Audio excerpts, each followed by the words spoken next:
ನಾನು ನಿಮ್ಮ ಚಂದ್ರಮೌಳಿ ಕಣ್ರಿ. Qualifier number 2 Mumbai Indians versus Punjab Kings ಅಹಮದಾಬಾದ್ನಲ್ಲಿ. ಕ್ವಾಲಿಫೈಯರ್ 1ನಲ್ಲಿ ಪಂಜಾಬ್ ಕಿಂಗ್ಸ್ RCB ಮೇಲೆ ಒಂದು ಕಷ್ಟದ ಪಿಚ್ ಮೇಲೆ ಅವರು ಹೀನಾಯವಾಗಿ ಸೋತ ರೀತಿಯಿಂದ ಹೆಡ್ ಕೋಚ್ ಆದಂಥ ರಿಕಿ ಪಾಂಟಿಂಗ್ ಅವರ ನೆರವಿನಿಂದ ಖಂಡಿತವಾಗಿಯೂ ಅದರ ಹೊರಗೆ ಬಂದಿರುತ್ತಾರೆ. ಇದೇ ರೀತಿಯ ಒಂದು ಅಟ್ಯಾಕಿಂಗ್ ಅಪ್ರೋಚ್ ಮೂಲಕವೇ ಅವರು ಲೀಗ್ ಹಂತದಲ್ಲಿ ಮೊದಲೇ ಸ್ಥಾನ ಪಡೆದಿದ್ದರು, ಅದನ್ನು ಮರೆಯೋ ಹಾಗಿಲ್ಲ.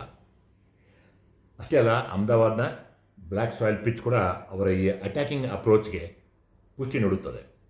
ಪಂಜಾಬ್ ಕಿಂಗ್ಸ್ ಅಂದರೆ ಎಲ್ಲರಿಗೂ ಭಾಳ ಇಷ್ಟ, ಯಾಕಂತಂದರೆ ಟಾಪ್ 6 ಬ್ಯಾಟರ್ಸಲ್ಲಿ 5 ಭಾರತೀಯರಿದ್ದಾರೆ, ಅದರಲ್ಲೂ 4 ಅನ್ಕ್ಯಾಪ್ಡ್ ಇಂಡಿಯನ್ಸ್.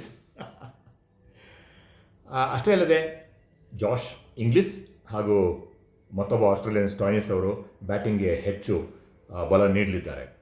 ಆದರೆ ಮೇ 18 ಅವರ top leg spinner Yuzvendra Chahal ಆಡಿಲ್ಲ, ರಿಸ್ಟ್ ಇಂಜುರಿಯಿಂದ ಬಳಲ್ತಾ ಇದ್ದಾರೆ.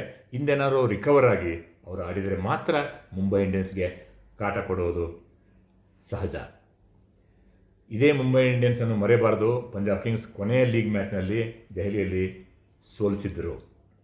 ಮುಂಬೈ ಇಂಡಿಯನ್ಸ್ ಬಲ ಏನಂತಂದರೆ ಅವರ ಅನುಭವ ಹಾಗೂ ಪ್ಲೇ ಆಫ್ನ ಒತ್ತಡವನ್ನು ಹೀರಿಕೊಂಡು ಮಿಂಚುವಂಥ ಒಂದು ಎಬಿಲಿಟಿ, ಮತ್ತು ಕೊನೆಯದಾಗಿ man called Jasprit Bumrah.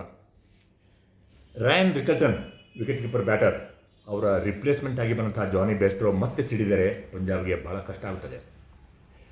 Mumbai Indians ಬ್ಯಾಟಿಂಗ್ನಲ್ಲಿ ಏನು ತೊಂದರೆ ಇಲ್ಲ, ಆದರೆ ಬೌಲಿಂಗ್ ಇನ್ನೂ ತಲೆನೋವಾಗಿಯೇ ಉಳಿದಿದೆ.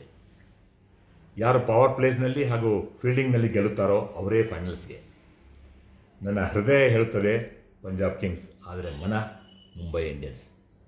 ನಿಮಗೇನು ಅನಿಸುತ್ತೆ ಹೇಳಿ.